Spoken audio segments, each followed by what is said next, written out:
সেই পুরি ইলে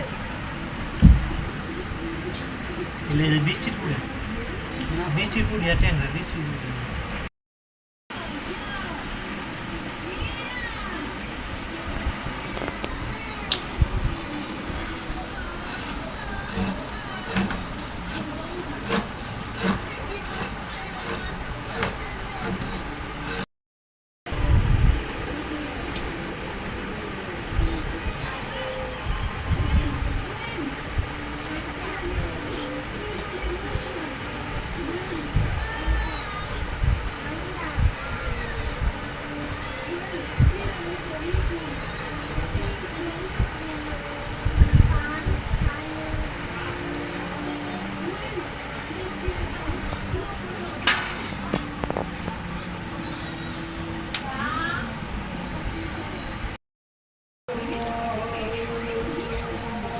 দুটোই আছে কাঁচা হ্যাঁ না খেতা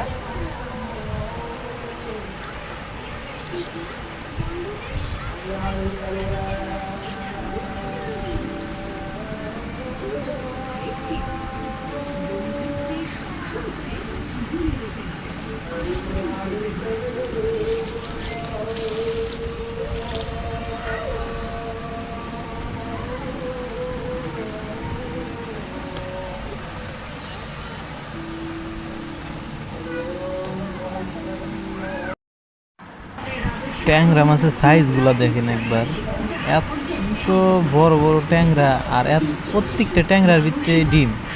এই ট্যাংরাগুলো একদমই টাটকা, যে বৃষ্টির সিজন হইলে এই ট্যাংরাগুলো এরকম ডিম ছাড়ে, এরকম মানে কালার হয়, একদম সলিড ট্যাংরা।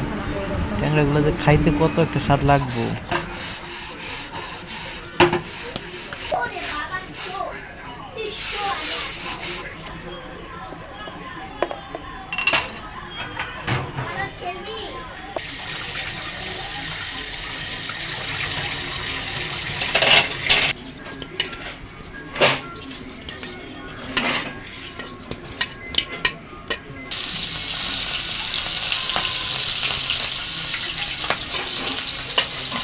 গরম ভাতের সাথে পুঁটি মাছ ভাজা আর সাথে যদি ট্যাংরা মাছের ঝোল থাকে তাহলে তো কোনো কথাই নাই, একদম জমে ক্ষীর। যেমন ট্যাংরা মাছের প্রত্যেকটা ট্যাংরা মাছের পেটে ডিম ছিল, সেরকম পুঁটি মাছগুলো প্রত্যেকটা পুঁটির ভিতরেই পেটের ভিতরে ডিম। এই পুঁটিগুলো যে খাইতে কত একটা স্বাদ, আর পুঁটিগুলো টাটকা থাকতে আপনার ওই যে পুঁটির শির দিয়ে শাড়ি পরা, এগুলো আমরা দেশে ওই শাড়ি পরা পুঁটি, এগুলো খাইতে মজাই আলাদা। আর ট্যাংরাগুলো তো কোনো কথা নেই, প্রত্যেকটি ট্যাংরার ভিতরে পুরা ভর্তি ডিম।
তো হয়ে গেছে আমাদের ট্যাংরা মাছের পাতলা ঝোল। তো ভিডিওটা যদি ভালো লাগে আপনাদের কাছে লাইক কমেন্ট শেয়ার সাবস্ক্রাইব করে দেবেন, আর অবশ্যই কমেন্টে জানাবেন যদি ভিডিওটা ভালো লাগে। লাইক কমেন্ট শেয়ার সাবস্ক্রাইব করে দেবেন। তো সবাই ভালো থাকবেন, সুস্থ থাকবেন। খুদা হাফেজ। ভিডিওটা এই পর্যন্ত। ধন্যবাদ।